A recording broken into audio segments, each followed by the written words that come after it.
Good afternoon, everybody. I'm Mary Angela, the director of the Center on the Hill. Thank you all so much for being with us this afternoon. It is my great pleasure to welcome Amy Jane Cohen here today to talk about her book, Black History in the Philadelphia Landscape. Amy is an educator, historian, and writer. After 20 years of teaching social studies, she became the Director of Education for History Making Productions and is a contributing writer for Hidden City, Philadelphia. Visit her online at amyjanecohen.com. Please join me in welcoming Amy Cohen. Thank you, and thank you all for being here today. Can everyone hear me even in the way back? I want to make sure. Excellent. Okay. Well, whenever I do presentations, I really like to begin by addressing the elephant in the room, which is what's a nice Jewish girl like me writing a book like this. And to answer that question, I have to go back about 20 years. I was teaching a History of Philadelphia elective at Masterman High School, and in 2005, the School District of Philadelphia became the first school district in the country to require a year of African American history for every high school student. And at that point, no one in my social studies department had ever taught Black history, and there were no Black teachers in my social studies department, which was true of most departments across the city and the country. Because I had been teaching this History of Philadelphia course, I knew a little bit about Philadelphia Black history, and with that little bit of knowledge, I volunteered to teach the new course. And right from the beginning, because my toehold was local history, I always made local history a big part of the course as I taught it. And as I began to teach the course, I went on a very steep learning curve and learned so much and reshaped my views in many ways, particularly of my hometown of Philadelphia.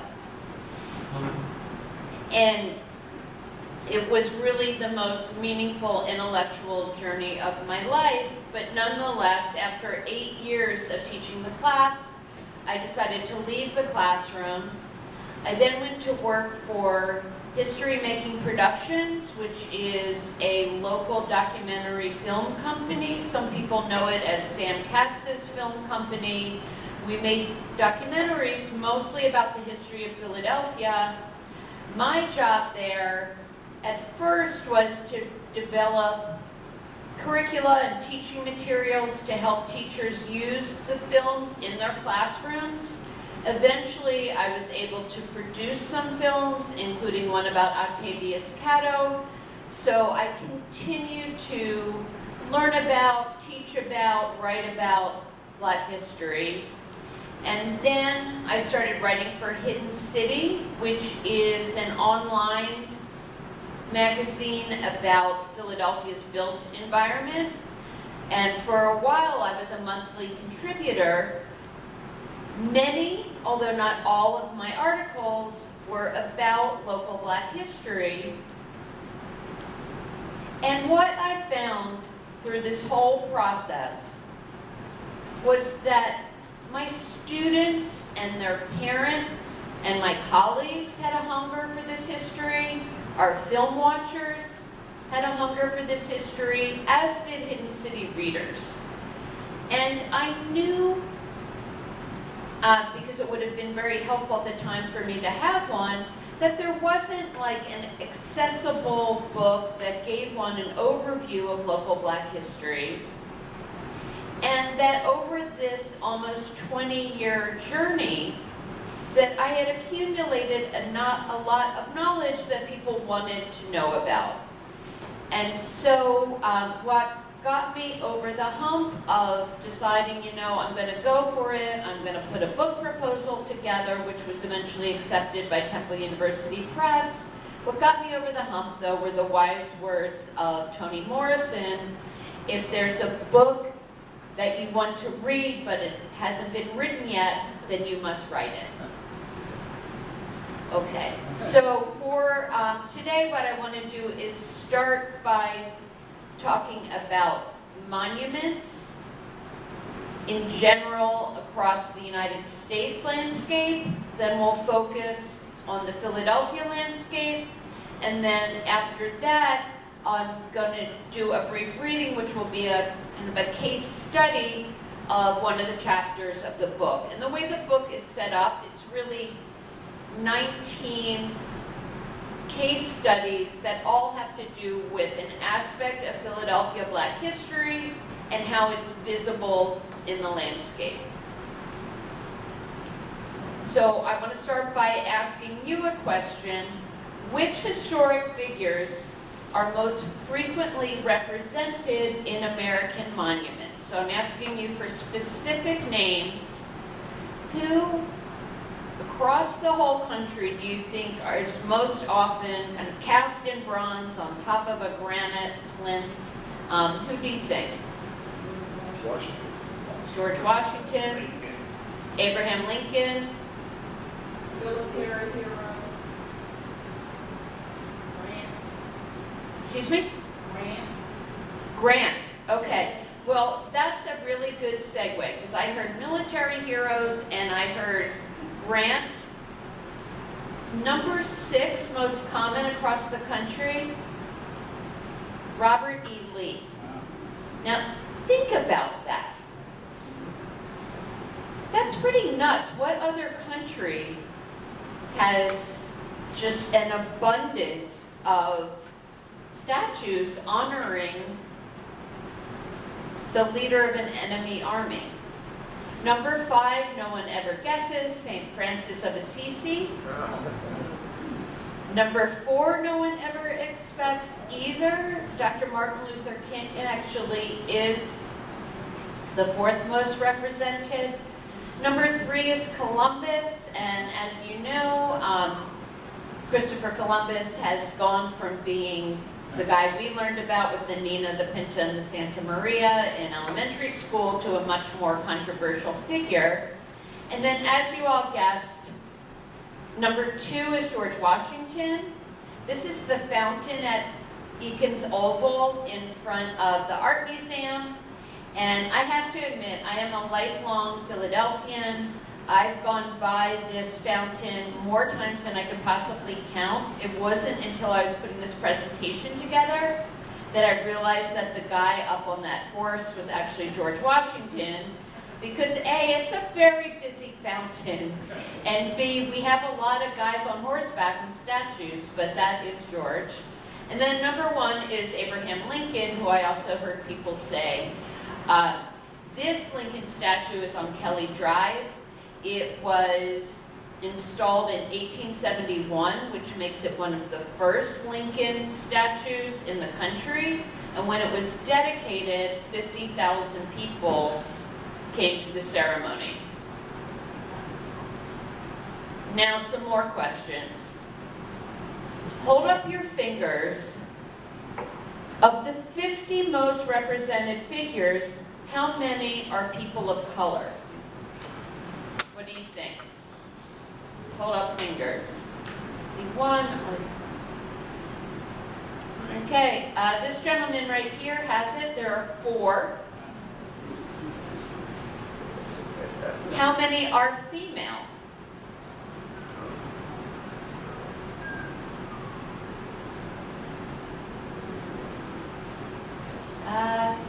No one has it. I thought you did, and then you put your thumb down.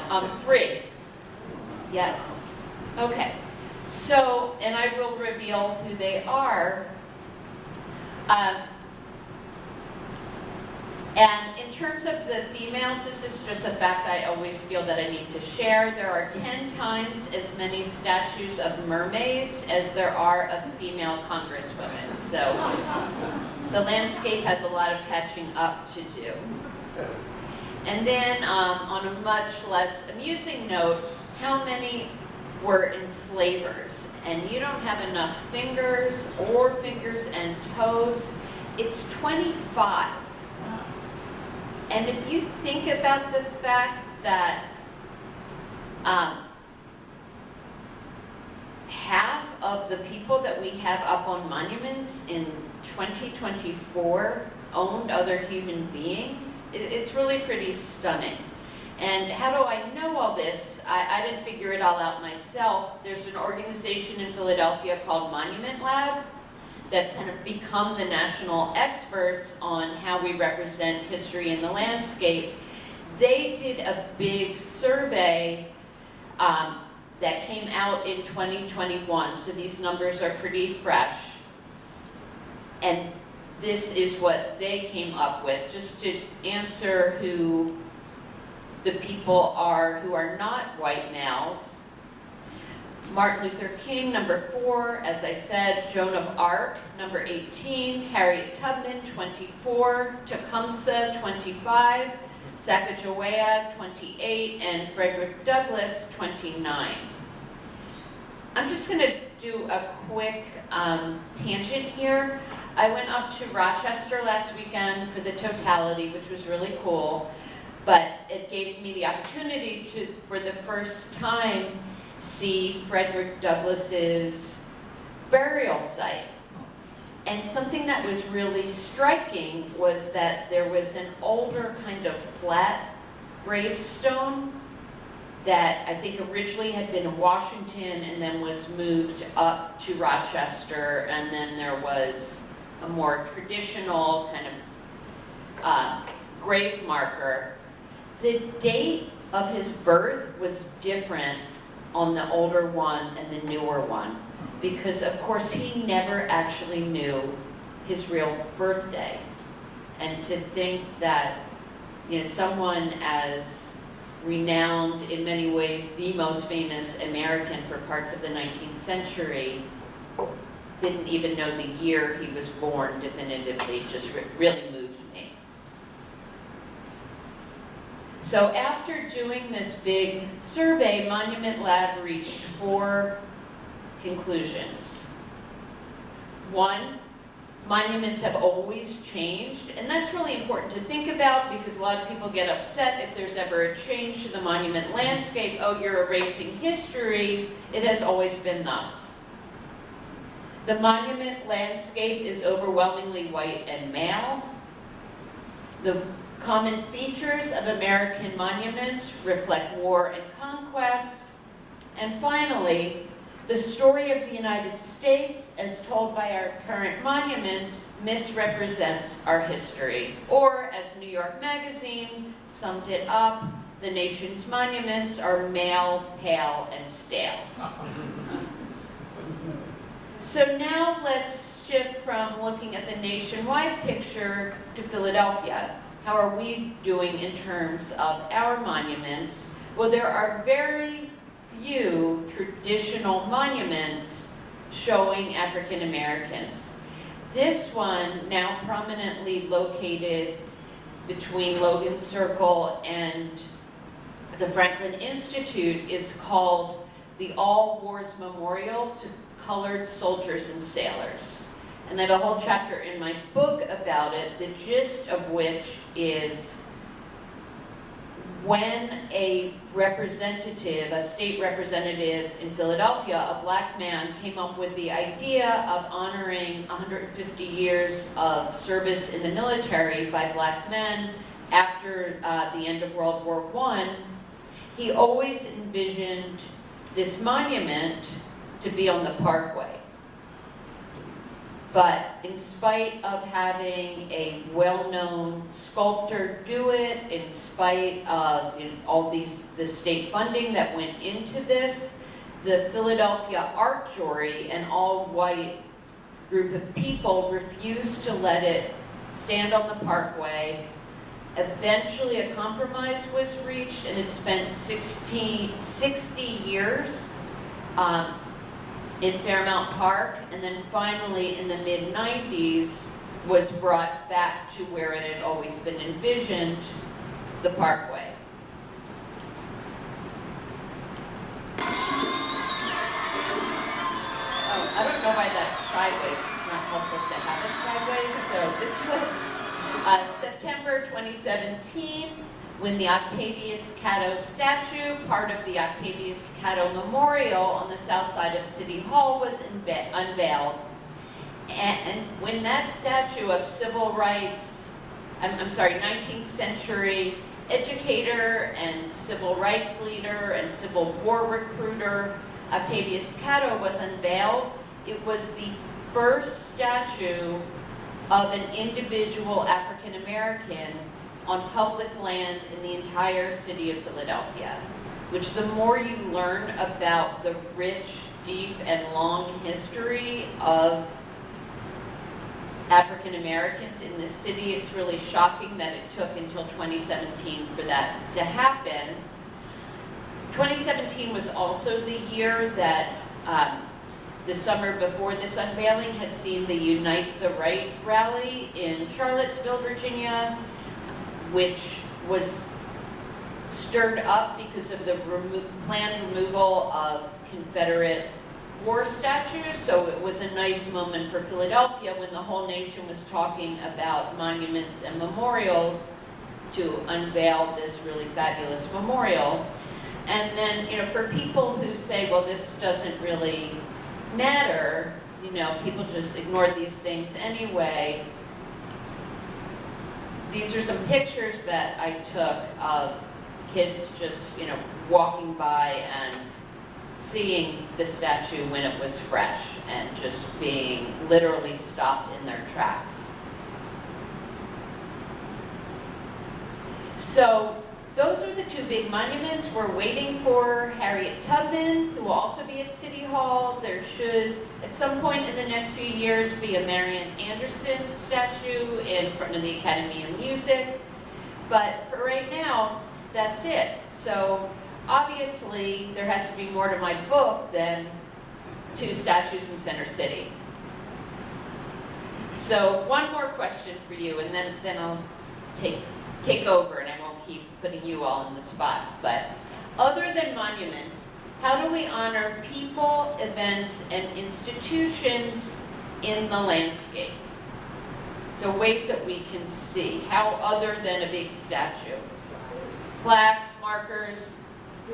Philadelphia is filled with metal signs, posters on the street, so-and-so lived here. Yep, okay. Historical markers back there.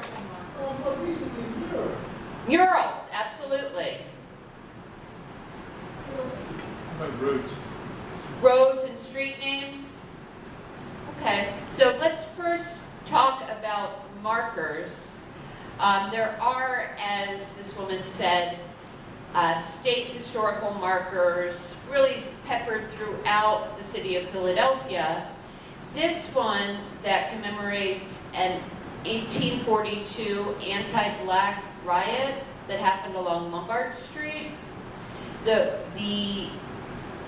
mural application was written by students of mine, and that happened in 2004, which really led me to understand that the landscape that we see around us in terms of the history that it's telling us, we have some power over that ordinary people can have a voice in the history that we tell other Philadelphia citizens, that we tell visitors, and so forth.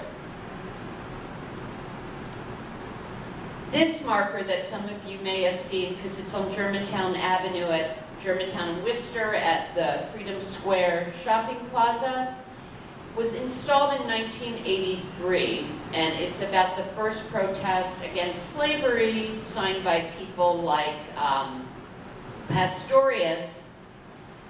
And people will say that this is the first African American history marker in the city. I have a hard time really accepting that because there's no black agency in it. It's a bunch of Quakers and Mennonites up in Germantown who are the actors in it. In 1984, a marker was installed on 5th Street honoring the original location of the African Episcopal Church of St. Thomas. But that was it.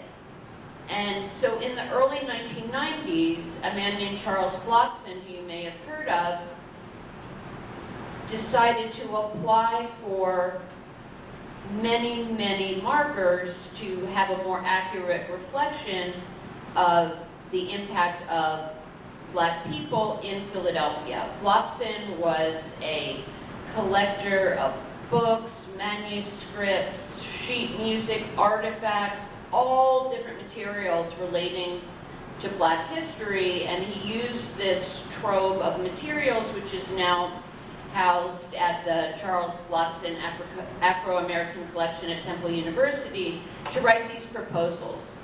And many, many were accepted. So if you look at markers around the city that have to do with Black leaders or the Underground Railroad, that kind of thing, you'll often see that they were installed in 1991 or 1992.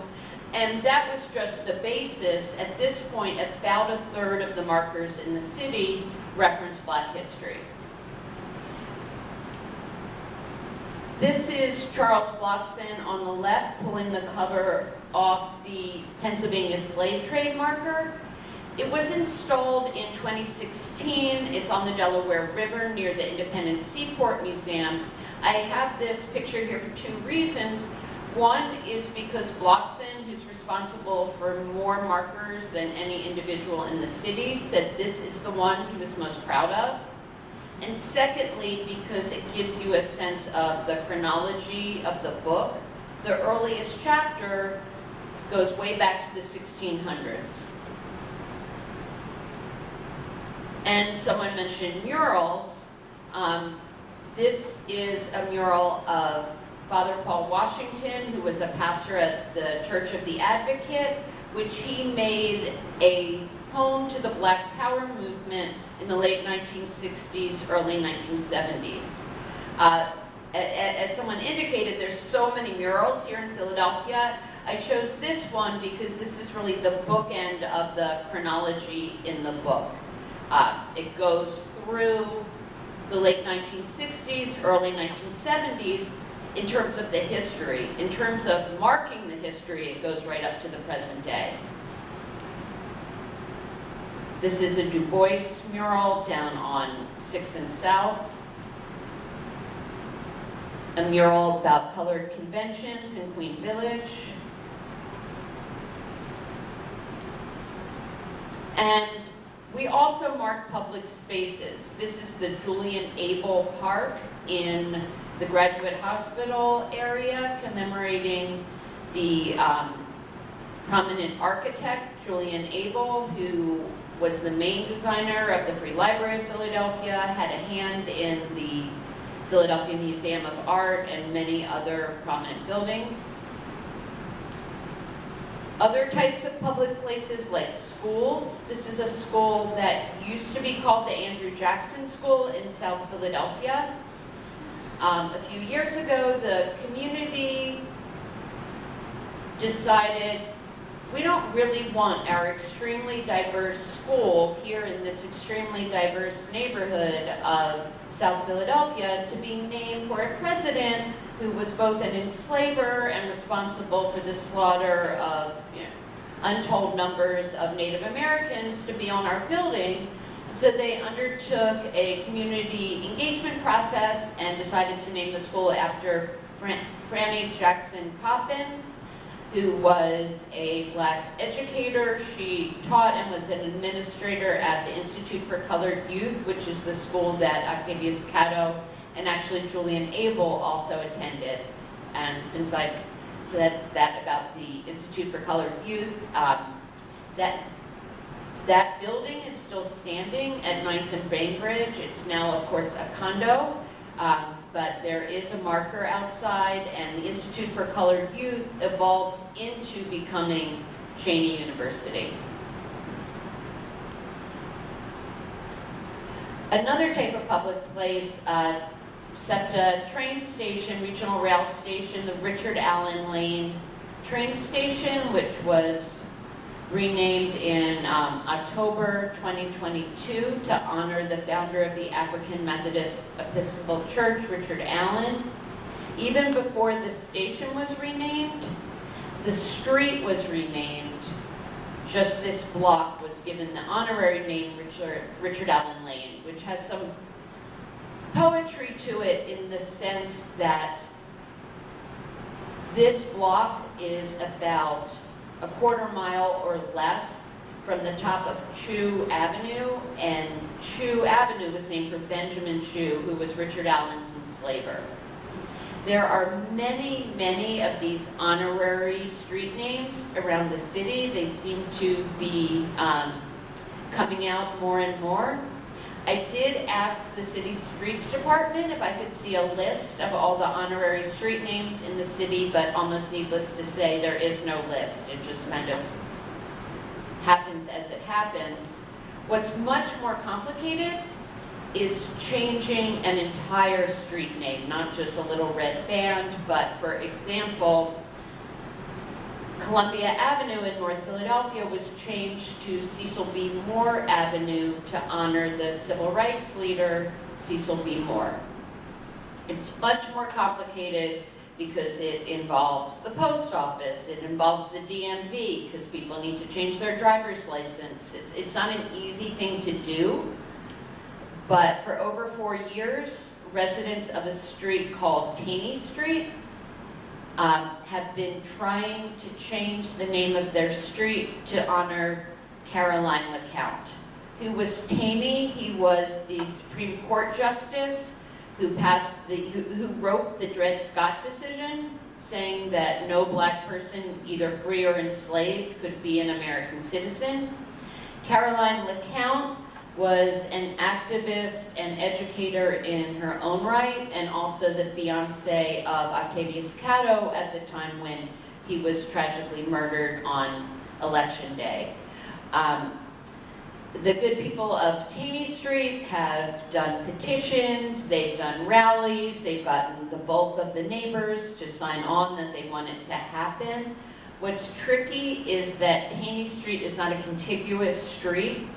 And so some of it is in the Fiddler Square area, it continues over in Grace Ferry, it's also in the Francisville area and North Philadelphia, which means it's in different councilmatic districts, and so far they haven't been able to get all of the relevant city council people on the same page about changing the name, but I hope it happens soon.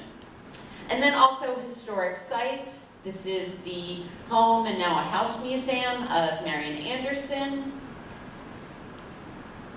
And closer to where we are right now, the Johnson House historic site. So I just want to take a moment to say why I wanted to focus on the landscape, on markers, on monuments, on murals, and so forth. It's really because it goes back to when I was teaching. It was a really effective way to connect the past and present for my students. So a really quick example, in African American history, when Thomas Jefferson comes up, yes, of course, he penned the Declaration of Independence. He also was an enslaver on a massive scale. He's also the author of the Notes on the State of Virginia that says truly horrible things about black people as a race, at the same time that he was sleeping with Sally Hemings and having children by her. So in a black history class, he doesn't come off so well. So then I would pose the question to my students, well, I'd show a picture of the Jefferson Memorial, one of our, most beautiful monuments in our nation's capital, and say, do you see this differently now? Should something be done? Should there be, some kind of explanatory placard put in? And, student opinions would range everywhere from don't touch it, it's, almost sacred, to push the whole thing in the Potomac. But it was a really good connection between past and present. And Monument Lab, again, the authority on such things, defines a monument as a statement of power and presence in public. So even though when they did their monument survey, they only looked at the traditional kind of bronze statue monuments, they acknowledged that all of these things, the markers, the murals, the street names, the school names, are indeed monuments. And the way the monument landscape changes is based on a few overarching principles. One is that history is not the past, it is an ongoing process of interpreting the past. So of course, whatever Thomas Jefferson did back in the day, we can't change that, but we, as a nation, are having different understandings of that past. The past does not change, but our understanding of it does. Historical interpretations often reveal more about the times in which they are written than they do about past events. And then, as our historical interpretations evolve, our monuments reflect new understanding. And that's not an automatic process. It's a time-consuming process. It takes organization, it takes money, it takes political will. But gradually over time, at least in Philadelphia, our monument landscape is definitely changing. And I want to do a short reading to give a really strong example of how this process works. Excuse me while I get my glasses.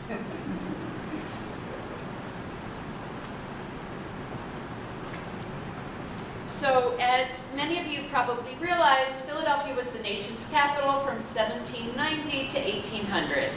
And during that time, President George Washington and John Adams both lived in this house known as the President's House that was on the southeast corner of 6th and Market, then called High Street. And that is where I am going to pick up my reading.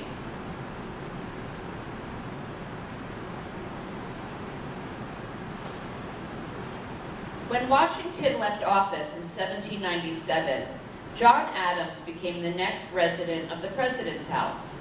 Adams and his son John Quincy Adams were the only two of the first 12 U.S. presidents who did not own enslaved people.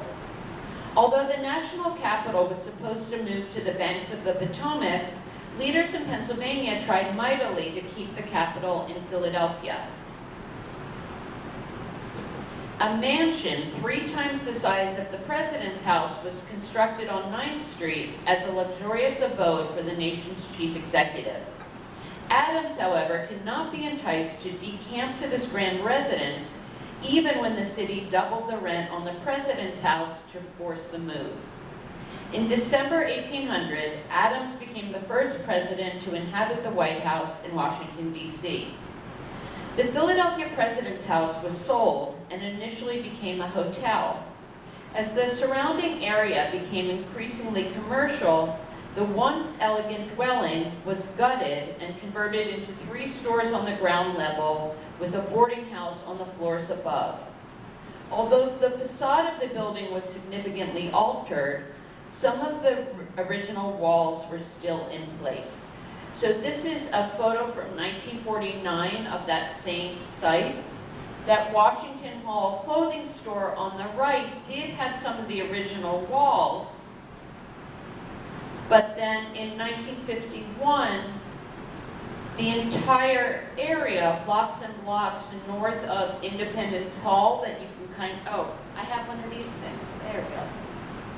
So here's Independence Hall, and as you can see, all of these, which were once dense blocks, were cleared to make room for Independence Mall during the kind of City Beautiful and urban renewal era. And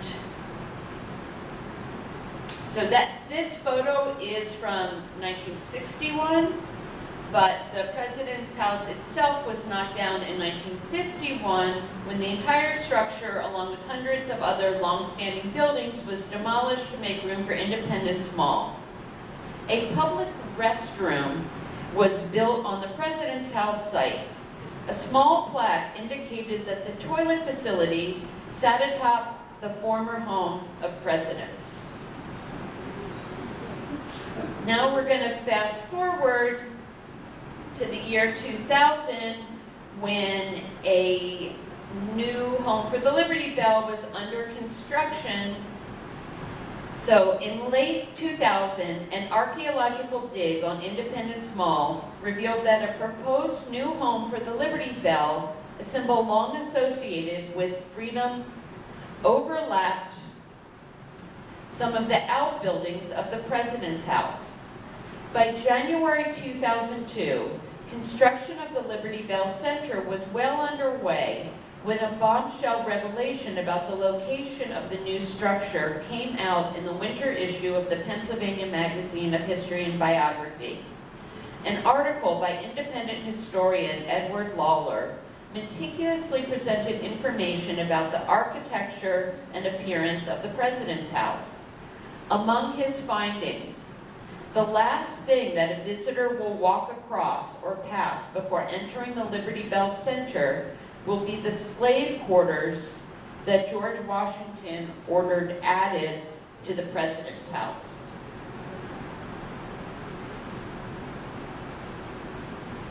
So when this happened, a number of historians were outraged, journalists picked up the story, members of the general public were outraged, and at that point, and this is 2002, the Park Service essentially says, you know, we already wrote all the placards for this new pavilion and everything's in place, and so don't rain on our parade, we're just going to go ahead as planned. The pressure, however, kept up, and eventually they compromised and agreed to change some of the wording at the entrance of the new Liberty Bell Pavilion, and that's where I'll pick up the reading. Once agreement between historians and the Park Service was reached regarding the Liberty Bell Center, attention turned to the President's House site. Grassroots activism by Black Philadelphians was central to this next phase. On July 3, 2002, hundreds of African Americans gathered at the Liberty Bell Center to demand a monument to Washington's slaves. The Avenging the Ancestors Coalition, or ATAC, led by the attorney Michael Cord, who's pictured here, organized a petition drive and a letter writing campaign with this same objective. Chaka Fattah, a black member of the U.S. Congress, spearheaded legislation to appropriate funds for the National Park Service to develop a plan to commemorate the President's House and its enslaved residents. Then there's some paragraphs about coming up with the design of the house. And then finally, on a bitterly cold December morning in 2010, the President's House, Freedom and Slavery in the Making of a New Nation, was dedicated. Emmanuel Kelly's innovative open-air monument broadly represents the structure and dimensions of the President's House. Historical reenactments are displayed on video monitors perched on brick walls above faux fireplaces. A granite wall lists the name of each person enslaved at the President's House. Critics panned the new monument's form and content. Inga Saffron, writing for the Philadelphia Inquirer, called it a confused jumble of bricks. Edward Rothstein of the New York Times described it as, quote, lacking both intellectual coherence and emotional power.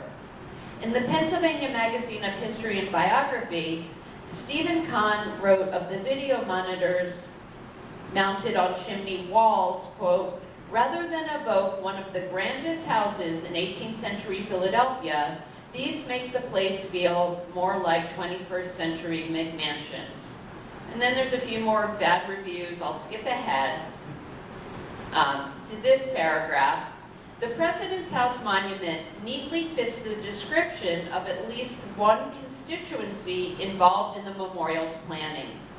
The Avenging the Ancestors Coalition sought a design that was a culturally dignified, historically complete, prominently conspicuous, physically dramatic, formally official, and timely installed commemoration on the grounds of the President's House to honor primarily the 9 enslaved African descendants. Though some would argue that historically complete is too high a bar, the President's House, Freedom and Slavery in the Making of a New Nation, otherwise fulfills ATAC's criteria beautifully. Love it or hate it, the President's House Memorial is a manifestation of a sea change in how Black history is represented in Philadelphia. In 2002, leaders of the Park Service sought to maintain the fiction of heroic founding fathers creating a glorious nation characterized by liberty and justice for all. They eschewed input from academics and the general public. Over the course of less than a decade, however, the orientation of the Park Service changed dramatically. The history presented to locals and tourists at the President's House Memorial and elsewhere has become significantly more challenging, more complex, and more inclusive. Adjacent to the Liberty Bell Center, where officials once resisted including information about slavery, sits an entire structure whose purpose is to make visitors contemplate the people whose bondage helped to build our country. And that really is a representation of a sea change. The Park Service really changed its attitude following going through this whole process.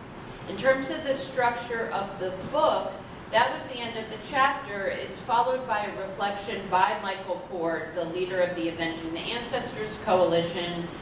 And there are reflections like that in many of the chapters. And then there's a list of things to do, sites to visit, websites to check out, film clips to find on YouTube, and so forth, as a way to continue if you want to learn more about the given subject. And then finally, in closing, I think it's important to recognize that things like markers and monuments and memorials and school names, they're not going to erase or change the injustices of the past. They're not even going to ensure a more equitable future. But as I learned while writing the book, I heard again, and again, that these things matter. And rather than having me go on about that, I want to share with you an excerpt from a poem called The Hill We Climb that was read by the young poet Amanda Gorman at Joseph Biden's inauguration. And she says, "Being an American is more than a pride we inherit. It's the past we step into and how we repair it." And with that, I would really love to hear any of your questions and comments. But I also want to say that I have a website that lists all my events and has a teacher's guide. So if either you know someone who wasn't here today but might be interested, please point them to my website because I have a lot more events coming up. Or if you're affiliated with an organization that you think might want me to come and speak, I'm happy to do that. You can get in touch with me either through my website or my email address listed there. And with that, I want to thank you so much for your attention and hear any of your thoughts or questions. So thank you. Okay. One and then two. Your hands both shot right up. I had 2 fingers up, so I get 2 quick questions. Okay. Where's Harriet Tubman going to be? At City Hall. I'm not sure which side of City Hall. And those those Lee statues that are so prominent, are they almost all concentrated in the South? I would think so. If you look up Monument Lab online, that whole study is published and there's an interactive feature, so I'm sure you could figure that out, but I would certainly assume so. First, thank you for such a marvelous presentation, very thoughtful. very timely. Would you like to comment on the commission that was designed to remove and rename those federal forts that are named after Civil War era, made as a contact with this city? Civil War ports or forts? There's a commission now whose sole purpose is to examine the federal forts that exist, and for those that are named after Civil War heroes, generals, to rename them, and as well as those statues, to relocate them. And the other thing has to do with flags that are also more in the south than here. The efforts that have been made to bring them there also, within the framework of their discussion here. Yeah, I think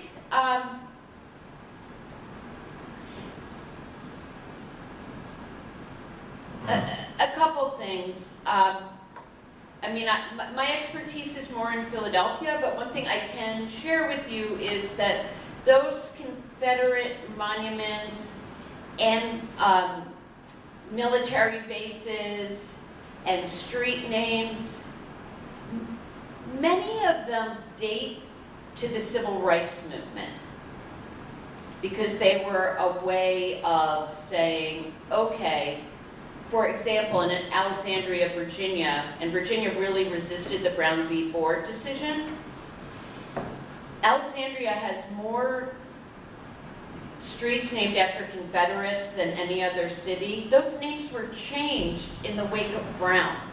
So it was like, okay, you can try and force us to integrate, but we're still going to show you your place.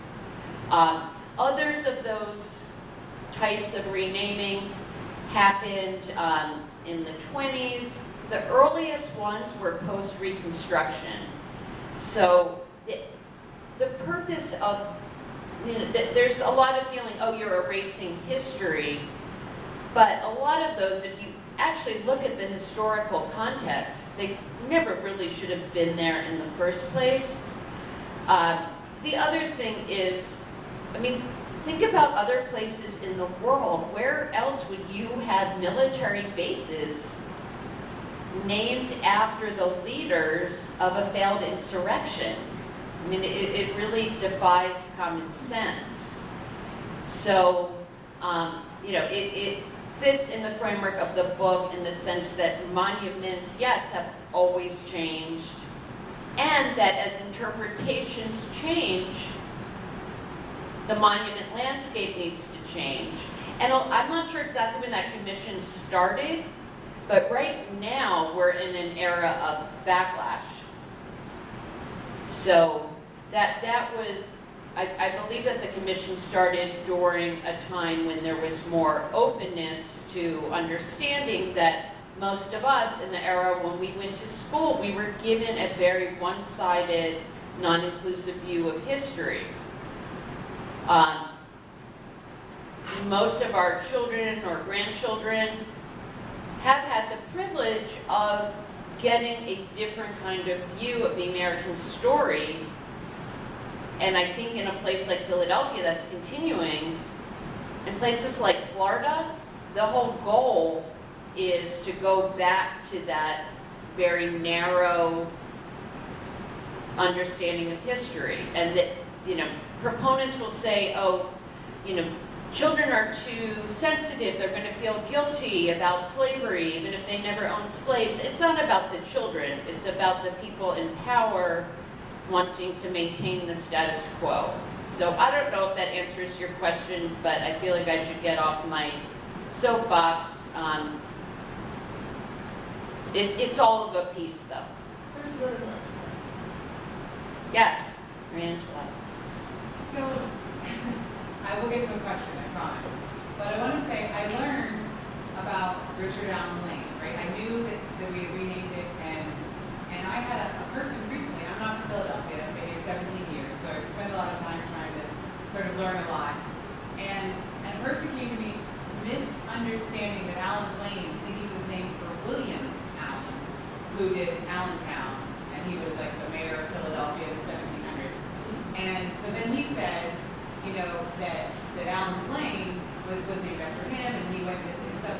And I just now today learned that that's not the case. No. And I thought that was wrong because I was like, it's Richard Allen Lane, and maybe it was for both at some point. But I guess my point is even for people who aren't Philadelphians, right? People who are here, right? And people who are, there is this sort of like we're all still kind of learning this I wouldn't say retelling, but we're learning the history. How do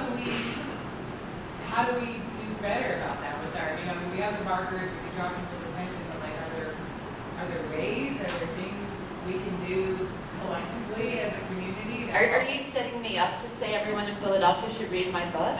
I mean, yes, but. Yeah, and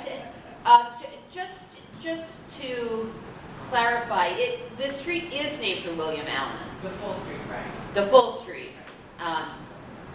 And actually, Chris Rabb, who's the state rep who really led the way on both the street and the station renaming, I saw him speak, and he was so brilliant. And he actually has a reflection at the end of the Richard Allen chapter in the book, but he said, because they were dedicating a new bridge on Allen's Lane, and I live on Allen's Lane, and it had been like a project that went on and on and on, and everyone was so happy. The bridge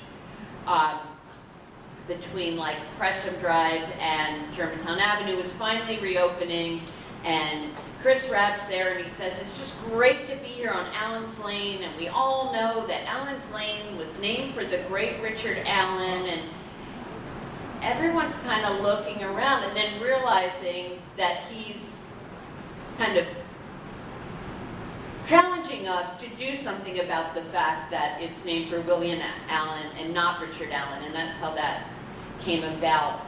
I would say one of the things to do is, I used to have a bumper sticker that said, I break for historical markers. I think if we each tried to do that, to try and learn from what's there in the landscape. For example, with the Richard Allen Lane station, there are two excellent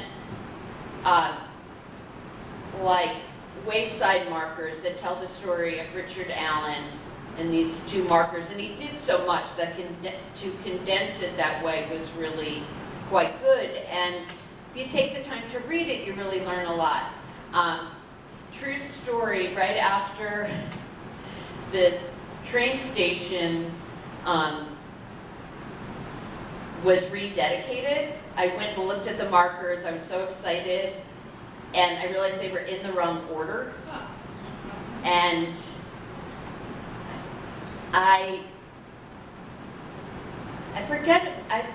think I reached out to Chris Rabb, and anyway, I reached out to Reverend Mark Kelly Tyler at the Mother Bethel Church, and you better believe they were put in the right order very quickly. So I have copies of my book over there. I'm happy to sign them, happy to answer additional questions, but again, I just really want to thank you for your attention and your questions and so forth. Thank you.